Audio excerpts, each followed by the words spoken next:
Hey guys, welcome back to another video on the channel. Now, this isn't a review per se. This is more like a recommendation video, which I guess reviews are, but I'm not going to be giving this a rating. This is more or less just me watching something that really inspired me, especially with where I am at life at the moment, and it's just my recommendation for anyone who needs possibly an inspiration boost or something like that, or if they have doubts in their career. So I just got done watching Hollywood Dreams and Nightmares, the Robert Englund story. This is just over 2 hours, and it's a documentary on the legend himself, Robert Englund, who we all know as Freddy Krueger. I know a lot of my audience are horror fans, and I just wanted to touch on what it did to me and how it affected me. So the documentary has been out, I think, for a month now, or nearly 2 months. So I was very late to the game because it is very hard to find a copy of the documentary here. I had to use my VPN, find it on Google Play.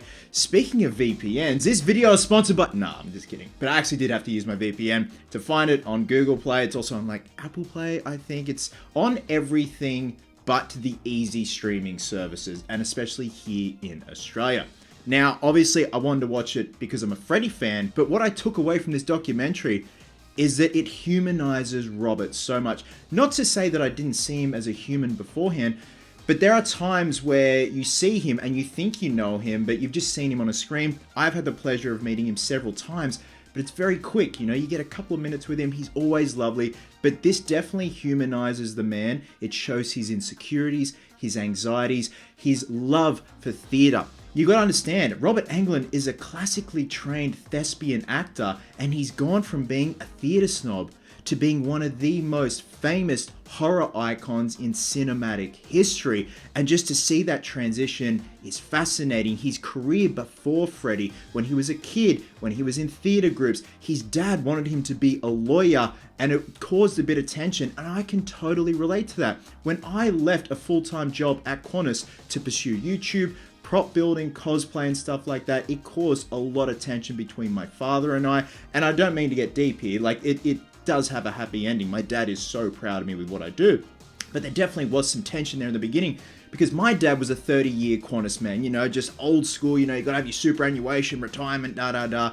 So I definitely understood that friction that Robert was touching on at the beginning of this documentary. And we all know him as a character actor as well, and just seeing him go through all the characters he was playing, he was acting opposite Burt Reynolds, he just tells all these awesome anecdotes, and there are guests peppered throughout this documentary, of course, including the legendary and just amazing Heather Langenkamp. We also have Eli Roth. At times we've also got Monica Keena from Freddy vs. Jason, Bill Moseley, Kane Hodder, Doug Bradley, and of course his wife Nancy Boom, whom he met on his directorial debut film 976 Evil. Now, whilst they're going through all the Nightmare on Elm Streets in this documentary, there was one childhood ruin moment in terms of an anecdote. I'm going to put spoiler alert. It's weird saying spoiler alert for a documentary, but I'm going to put the timestamp of when I stopped talking about it, just in case it might ruin it for a few people. But they do touch on the anecdote of when they were filming Nightmare on Elm Street 2, one of the makeup artists who generated the prosthetics for Robert, for Kevin Yeager to apply, finally met Robert halfway through production. He was all done up in his Freddy Krueger makeup, and his introduction to him was doing a big dirty line of coke off a mirror in his Freddy Krueger makeup. He then introduced himself. And I was kind of like, oh shit. Childhood ruined, but you gotta understand, this was the 80s. Cocaine is a hell of a drug. But then he also talks about how he read sides for Han Solo for Star Wars, then figured out it wasn't exactly for him, but he saw the sides for a character of Luke Skywalker. He went home, told his friend Mark Hamill, hey, I think you should audition for this.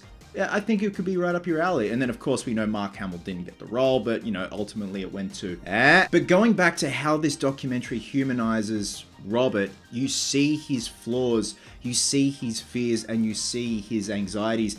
And at first, him resisting taking on the character of Freddy and embracing the horror genre, that subculture of horror fanatics and horror films, he thought it was very beneath him. Again, he will admit he is a theater snob, but embracing the monster that is Freddy Krueger, and just being an absolute legend in his own right. It was just so refreshing to see, and it was also just that hit of inspiration that I needed right now, because obviously I'm doing different things in my life at the moment that don't exactly revolve around cosplay, and it's actually quite liberating. And it's not to say that I want to walk away from cosplay altogether. I'm just exploring different avenues.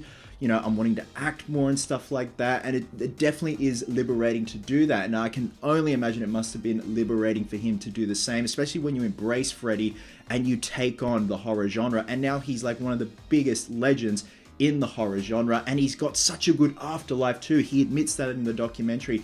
He's very grateful for Freddy because it's given him such an amazing career, especially in the horror genre, but he's getting to play all these weird, wild, wacky characters within the genre. Like I said at the beginning of this video, I'm not going to give it a rating. This is more just a recommendation. If you got a couple of hours to kill, I definitely recommend checking out Hollywood Dreams and Nightmares, the Robert Englund story. It's definitely left me feeling inspired and just makes me love the man even more.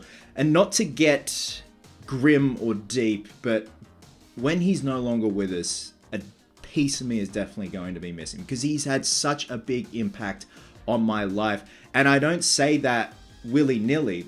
He definitely has. Like, the character of Freddy was one of the reasons why I started getting into prop building and using my hands, and it's where I am now. I have Freddy to thank. Like, literally, I have a photo of Robert and I hanging above here, so when I film, I can look up if I'm, you know, having doubts or having a hard day or a certain video is tough. Actually, hang on, I'll show you right now. So there I am there, and then there's Robert watching over.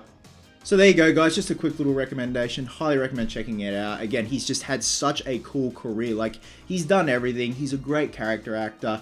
If you're wanting to get into the acting world, I definitely recommend checking this out. It's much like if you're wanting to get into bodybuilding, watch Pumping Iron. It just gives you that little boost of confidence and inspiration. And again, humanizes him a lot more than what I thought of the man. Just showing his vulnerable side, his anxieties, and just making him more grounded and relatable. The weekend is nearly here. It's Friday morning here. I hope you guys have an absolute awesome weekend. Love you guts, and I'll catch you in the next one.